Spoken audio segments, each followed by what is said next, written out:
और पुत्र और पवित्र आत्मा के नाम पर आमीन। हमारे प्रभु यीशु क्रिस्त की कृपा, ईश्वर का प्रेम तथा पवित्र आत्मा का सहचर्य आप सबों के साथ हो और आपकी आत्मा के साथ भी। क्रिस्त में प्यारे माता पिता, भाइयों एवं बहनों, संत योहन रचित सुसमाचार के अध्याय 17 पद संख्या 21 में यीशु की बहुत सुंदर प्रार्थना हमारे सामने रखी गई है। हे पिता, जैसे हम और आप एक हैं, वैसा ही ये भी एक बने रहें। यीशु की प्रार्थना हम प्रत्येक के लिए कि हम सब एक बने रहें, हमारे बीच में एकता, भाईचारा, भ्रातृ प्रेम बना रहे। यीशु की प्रार्थना, और इसी को हम साकार रूप देने के लिए मिस्सा पूजा बलिदान में जब कभी हम भाग लेते हैं, हम परस्पर प्रेम भाव हम रखने का हम प्रयास करते हैं, हम उसे फलीभूत बनाने का प्रयास हम करते हैं। आज के पहले पाठ में हम सुनेंगे कि किस प्रकार इस्राएली जाति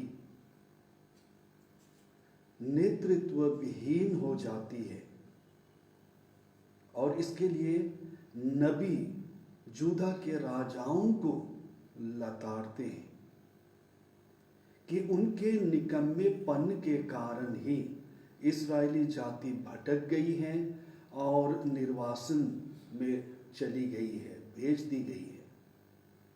और इसलिए आज के पहले पाठ में आह्वान किया गया है कि हम अपने सामुदायिक जीवन में हम उसी एकता, भाईचारा, भ्रातृत्व, भ्रातृ प्रेम को बनाए रखें, और इसी में जब हम बने रहेंगे तब हम अपने ईश्वर के उस आगमन के दिन अपने आप को योग्य बना पाएंगे। आज जब हम पुनः प्रभु वेदी पर हम एकत्रित हुए हैं, आइए जरा हम देखें हमारा दिनचर्या किस प्रकार का है। क्या हम पारिवारिक जीवन में एक बने हुए हैं? सामुदायिक जीवन में क्या हम एक बने हुए हैं, या हमारे बीच में किसी भी प्रकार से छोटी बड़ी कोई गलती हुई है, या हाई है, या कमियां हैं, जिसके कारण हमारा जो एक जीवन होना था, सामुदायिक जीवन होना था, उसमें यदि थोड़ी कमी आ गई है, तो उसे आइए हम प्रभु के सामने लाते हुए हम प्रार्थना करें कि आगमन के इस बचे हुए समय में हम भ्रातृ प्रेम पर विशेष हम गौर कर सकें, अपने बीच के छोटे बड़े अवगुणों को, कमियों को, खाई को हम भर सकें, ताकि प्रभु के योग्य अपने को हम बना सकें, अपने सामुदायिक जीवन को हम बना सकें। आइए हम थोड़ी देर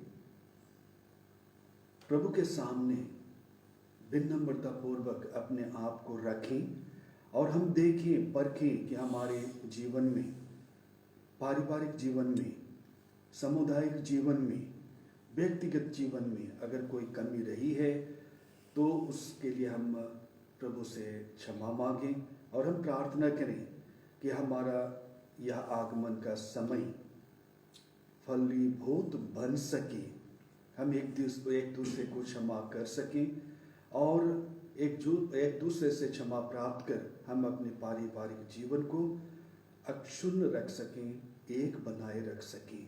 आइए हम मौन रहें और अपने छोटे बड़े सभी पापों के लिए क्षमा मांगें।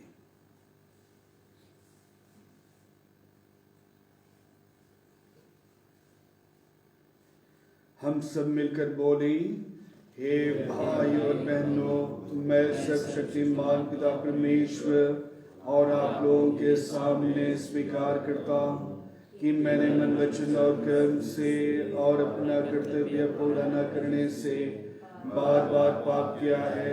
मैं अपना दोष स्वीकार करता हूँ, इसलिए मैं धन्य कुमारी मरियम से, सब स्वर्गदूतों, सब संतों और आप लोगों से, हे भाई और बहनों, विनती करता हूँ कि आप मेरे लिए प्रभु परमेश्वर से प्रार्थना करें। सब शक्तिमान परमेश्वर हम लोगों पर दया करें, हमारे पाप क्षमा कर हमको अनंत जीवन प्रदान करें। आमीन।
हम प्रार्थना करें। हे सर्वशक्तिमान ईश्वर, हम तेरे इकलौते पुत्र के जन्मोत्सव की प्रतीक्षा कर रहे हैं। उसके प्रभाव से हमारे पाप की पुरानी बेड़ियां टूट जाएं। हमारी यह प्रार्थना है अपने प्रभु और तेरे पुत्र यीशु ख्रिस्त के द्वारा, जो ईश्वर होकर तेरे तथा पवित्र आत्मा के साथ युगानुयुग जीते रहते और राज्य करते हैं। आमीन।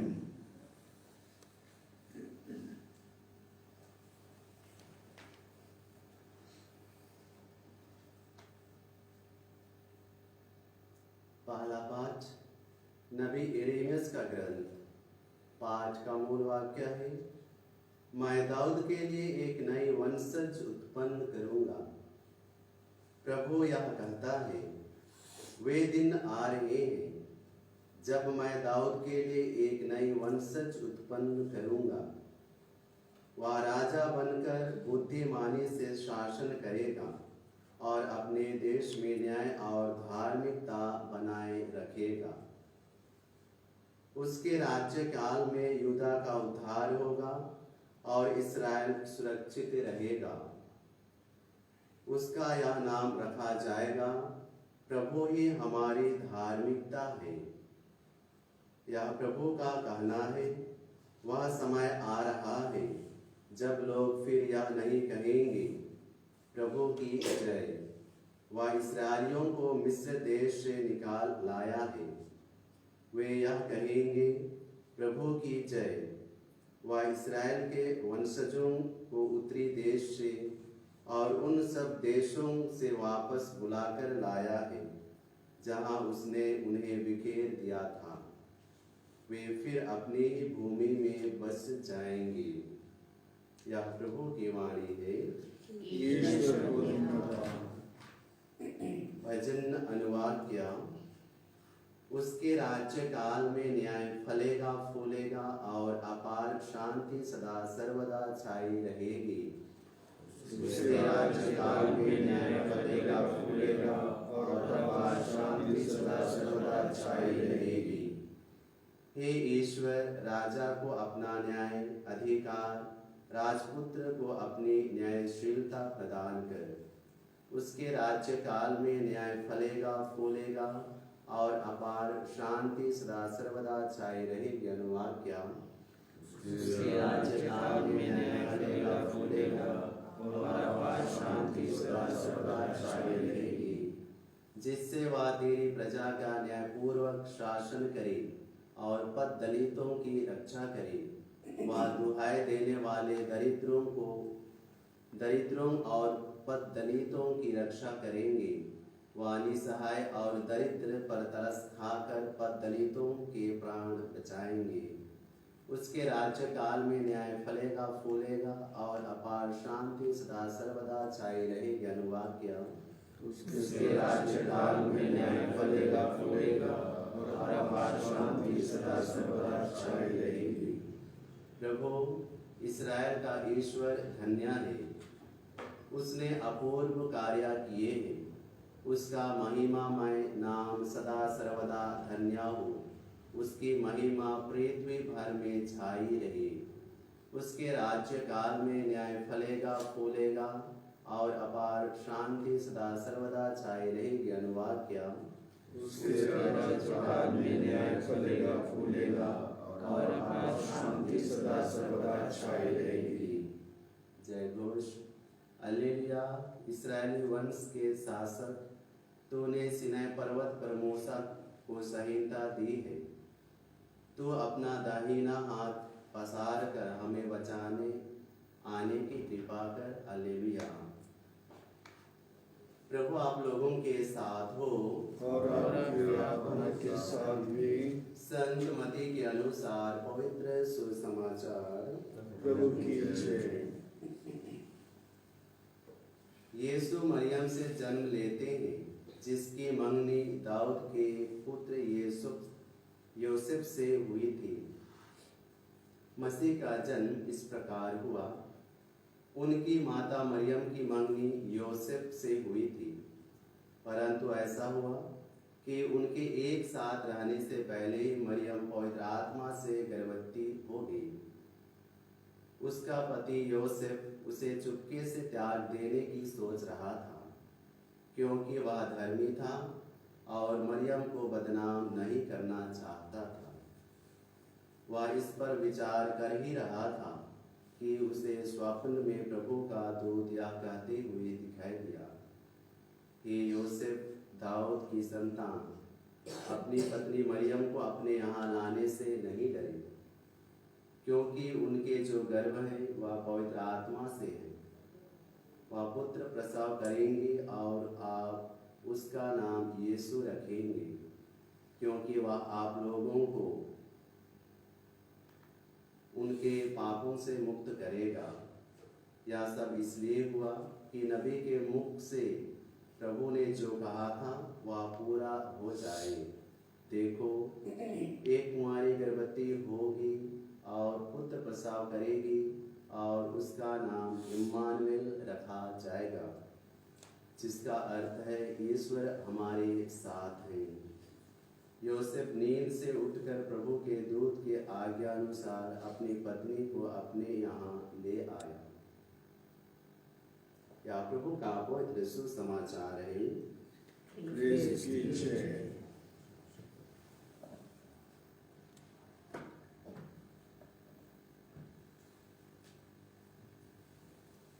ख्रिस्त में प्यारे माता पिता, भाइयों एवं बहनों, बिखरी हुई प्रजा को यीशु एकत्रित करेंगे। खंडित परिवार को प्रभु के नाम में ही एकजुट किया जाएगा। आज के दोनों पाठ इसी ओर इंगित करते हैं।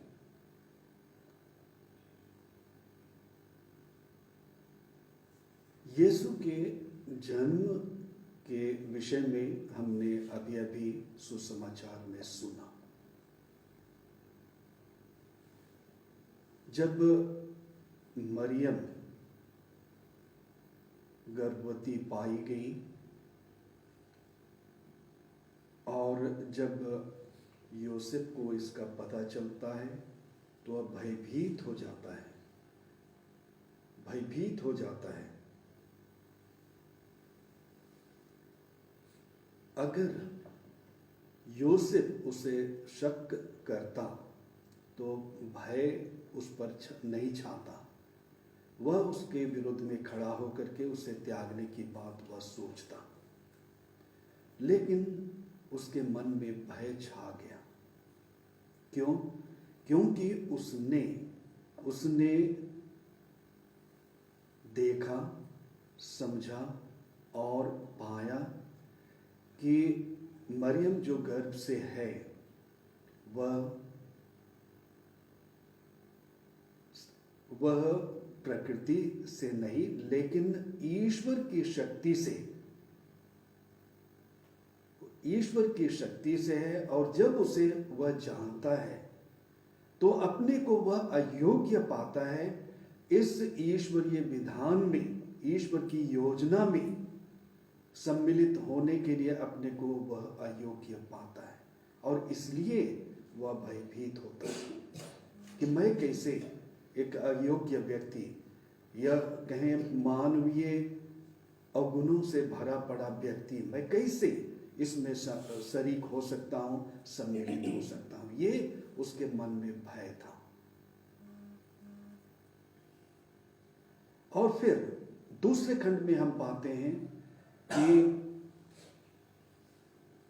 जोसेफ मरियम को लेता है पत्नी के रूप में और दाऊद के वंश में उसे सम्मिलित कर लेता है और आगे कहा गया है कि उसका नाम यीशु रखा जाएगा, ईसा रखा जाएगा।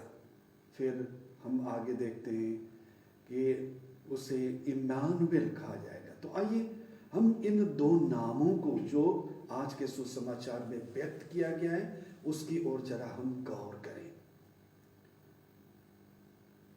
ग्रीक शब्द के अर्थ को हम लेने का प्रयास हम करेंगे। ये पहला अर्थ है ये ईसा, यीशु पहला अर्थ है ईश्वर मुक्ति है, ईश्वर मुक्ति है। और दूसरा अर्थ है ईश्वर हमारी मदद है, ईश्वर हमारी मदद है। और इम्मानुएल का अर्थ है ईश्वर हमारे साथ है, ईश्वर हमारे साथ हैं। संत मत्ती 28 अध्याय 25वें पद में कहा गया है कि मैं अंत तक, हाँ संसार के अंत तक मैं सदा तुम्हारे साथ हूं, मैं सदा तुम्हारे साथ हूं। इस आगमन काल में प्रभु का यह नाम हमें दिया गया है और हमें यह जताया गया है कि यही वह नाम है जो हमारे साथ में युग युगों तक बना रहेगा। और यही वह नाम है जिसमें हमारी मुक्ति है, जिसमें हमारी एकता है, जिसमें हमारा संगठन है।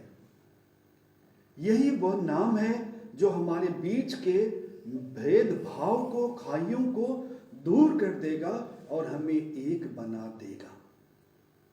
और यह कैसे संभव होगा? यह कैसे संभव होगा? संत योसेफ को हम देखते हैं। यह तभी संभव होगा जब हम संत योसेफ की तरह हम विनम्र भाव से अपने आप को इस योग्य बनाने का हम प्रयास हम करेंगे। तभी केवल हम उस नाम को अपने साथ हमेशा हमेशा के लिए पाएंगे। ईश्वर हमारे साथ है, यीशु हमारी मुक्ति है, यीशु हमारी मदद है, यीशु हमारे साथ है। और यीशु के उस मुक्ति कार्य को या उसमें हम सम्मिलित होना चाहते हैं तो आज हमें विनम्रता पूर्वक संत योसेफ की तरह उसे स्वीकारना होगा। जीने के लिए हमें अपने आप में उसे लाना होगा, अपनी अयोग्यता को हमें दूर करनी होगी और तभी केवल हम ईश्वर के उस सानिध्य को, उस मुक्ति कार्य को हम पा सकते हैं और ईश्वर में ही हम अपने आप को हम समाहित पाएंगे और हम पाएंगे कि ईश्वर अंत तक हमारे साथ हैं। प्रभु हम प्रत्येक को आशीष दे।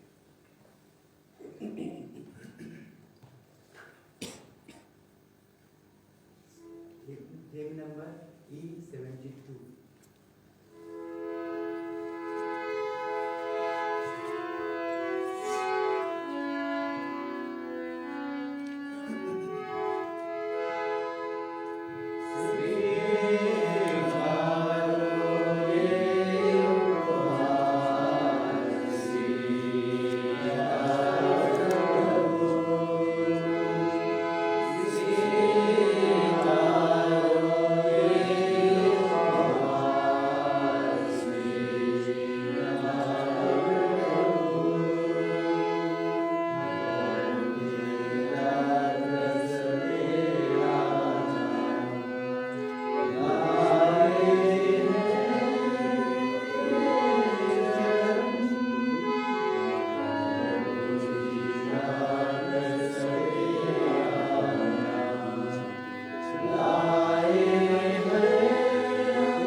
सर्वशक्तिमान पिता परमेश्वर हम लोगों के बलिदान ग्रहण करें। प्रभु अपने नाम की स्तुति तथा महिमा के लिए, अपने समस्त लाभ के लिए हमारे हाथों से बलिदान ग्रहण करें। हे प्रभु, जो बलिदान हम तेरे नाम की महिमा में चढ़ा रहे हैं, उसके फलस्वरूप तू हमें अपनी शरण ले ले। तेरी कृपा से हम क्रिस्त के अनंत जीवन के सहभागी बन सके, जिन्होंने अपने मानवीय स्वभाव के द्वारा हमारे मरणशील स्वभाव को अनंत मृत्यु से मुक्त कर लिया। हम यह प्रार्थना करते हैं अपने प्रभु यीशु ख्रिस्त के द्वारा, आमीन। प्रभु आप लोगों के साथ हो। प्रभु में मन लगाइए। हम प्रभु अपने परमेश्वर को धन्यवाद दें, यह आवश्यक है। हे पूज्य पिता, प्रमुचित है, हमारा कर्तव्य तथा कल्याण है कि हम सदा सर्वत्र अपने प्रभु यीशु ख्रिस्त के द्वारा तुझे धन्यवाद दें। नबियों ने इनके आगमन की भविष्यवाणी की, कुमारी माता ने इन्हें अगाध अनुराग से वहन किया, योहन ने इनकी पूर्व सूचना दी और इन्हें उपस्थित देख इंगित भी किया। यही प्रभु अपने जन्मोत्सव के उल्लास में आगवानी करने का गौरव हमें प्रदान करते हैं। यह हमें प्रार्थना में सजग और मुदित मन इनकी प्रशंसा करते पाएं। इसलिए हम स्वर्ग के समस्त दूतगणों से मिलकर तेरी स्तुति करते हुए निरंतर एक स्वर से कहते हैं, पवित्र पवित्र पवित्र प्रभु मंडल के परमेश्वर, स्वर्ग और पृथ्वी तेरी महिमा से परिपूर्ण है। प्रभु की जय। धन्य है वे जो प्रभु के नाम पर आते हैं, स्वर्ग में प्रभु की जय। हे परमपिता, तू वास्तव में पवित्र है, सारी पवित्रता का स्रोत है। हम तुझसे निवेदन करते हैं कि उपहार अपनी आत्मा के संस्पर्श से पवित्र कर दे, कि हमारे प्रभु यीशु ख्रिस्त का शरीर तथा रक्त बन जाए। जिस रात को यीशु स्वेच्छा से मृत्यु के लिए सौंपे गए, तुझे धन्यवाद दिया और रोटी तोड़कर उसे अपने शिष्यों को देते हुए कहा, तुम सब इसे लो और खाओ, यह मेरा शरीर है जो तुम्हारे लिए बलि चढ़ाया जाएगा।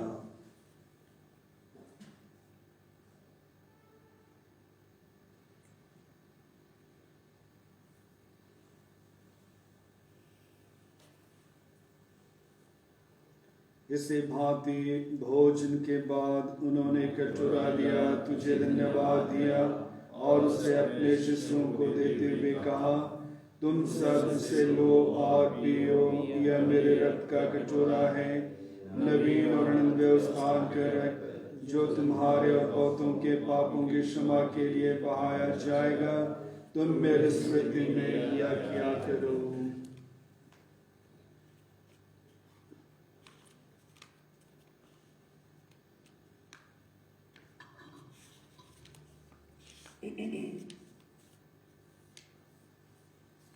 यह है हमारे विश्वास का रहस्य, ख्रिस्त मर गए, ख्रिस्त जी उठे, ख्रिस्त में मां के साथ फिर आवेंगे।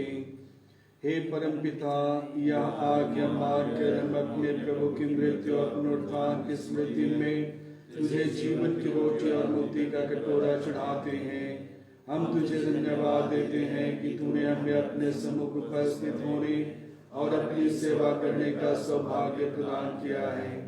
हमारा नम्र निवेदन है कि हम सब जो ख्रिस्त का शरीर तथा रक्त ग्रहण करते हैं, पवित्र आत्मा के द्वारा एकता के सूत्र में बंधे रहें।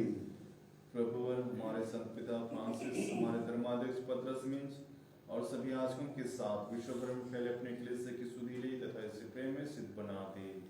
हे प्रभु, हमारे उन भाई बहनों की भी सुधीले जो पुनरुत्थान की आशा में परलोक सिधार चुके हैं, उन्हें और सभी मृतकों को अपने पुण्य दर्शन का सौभाग्य प्रदान कर हम सब पर दया दृष्टि डाल कि हम भी अनंत जीवन के सहभागी बने और ईश्वर की माता धन्य कुमारी मरियम, उनके शुद्ध वर संत जोसेफ, प्रेरितगण और सब संतों के साथ जो युग युग में तेरे विश्वस्त सेवक सेविकाएं बने रहें, तेरा स्तुति गान कर सकें तेरे पुत्र यीशु ख्रिस्त के द्वारा। इन्हीं प्रभु ख्रिस्त के द्वारा, इन्हीं के साथ और इन्हीं में ये सर्वशक्तिमान पिता परमेश्वर पवित्र आत्मा के साथ तुझे समादर तथा महिमा युगानुयुग मिलती रहती है। आमीन।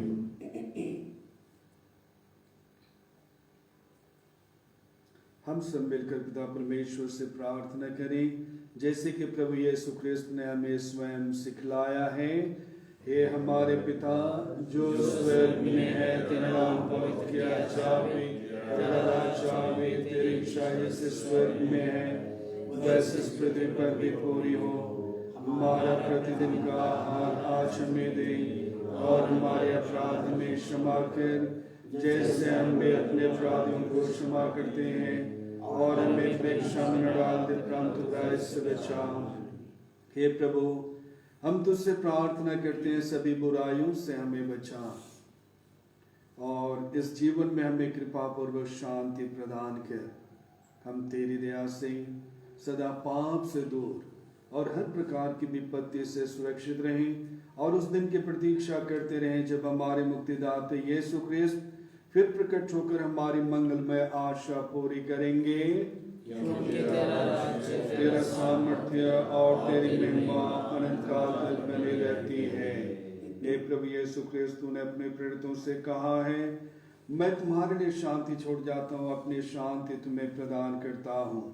तू हमारे पापों पर नहीं, अपनी कलीसिया के विश्वास पर दृष्टि डाल और उसे शांति तथा एकता प्रदान कर। तू युगानुयुग जीता रहता और राज्य करता है। आमीन। प्रभु की शांति सदा आप लोगों के साथ हो। हम सभी परस्पर प्रेम भाव रखें। ख्रिस्त की शांति।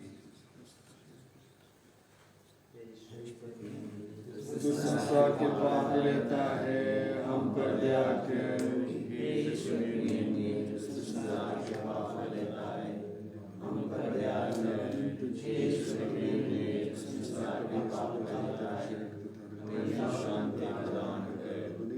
बल्कि तेरे दया से हमारा तन मन स्वस्थ रखी।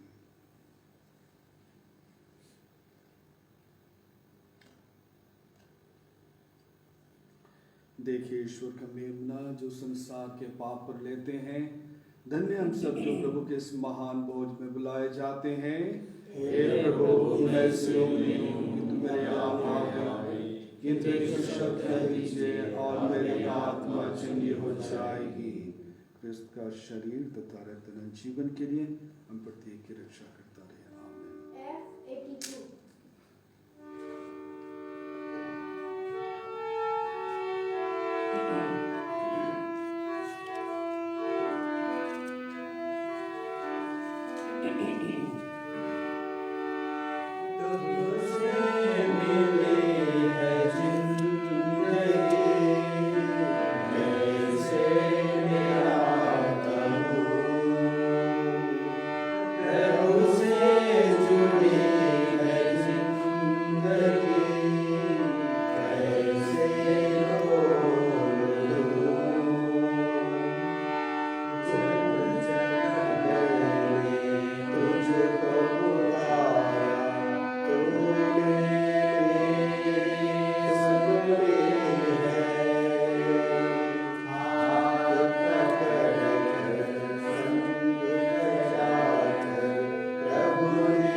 प्रसाद भजन, उसका नाम इम्मानुएल रखा जाएगा, जिसका अर्थ है ईश्वर हमारे साथ हैं।